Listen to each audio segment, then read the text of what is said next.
પહલગામમાં પ્રવાસીઓ પર આતંકીઓએ ફાયરિંગ કર્યું. આતંકીઓએ પ્રવાસીઓ પર ફાયરિંગ કર્યું છે. આતંકી હુમલામાં એક વ્યક્તિનું મૃત્યુ થયું છે. 7 લોકો ઘાયલ થયા છે.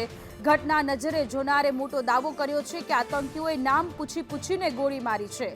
પહલગામમાં સુરક્ષા દળોએ સર્ચ ઓપરેશન શરૂ કર્યું છે. આતંકવાદી સંગઠન લશ્કરનો હાથ હોવાની શંકા છે.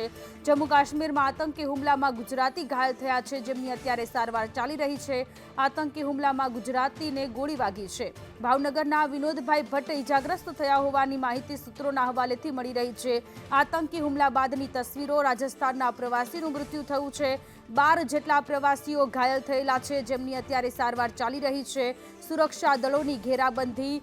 સુરક્ષા દળોએ સર્ચ ઓપરેશન શરૂ કર્યું છે, પરંતુ જે લોકોએ નજરે જોયું છે એ લોકોનું કહેવું છે કે આતંકીઓએ પહેલા લોકોના નામ પૂછ્યા હતા અને નામ પૂછીને ગોળી મારી છે. એક વ્યક્તિ કે જેણે જીવ ગુમાવ્યો છે, અત્યારે ત્યાં સેના દ્વારા સર્ચ ઓપરેશન શરૂ કરવામાં આવ્યું છે.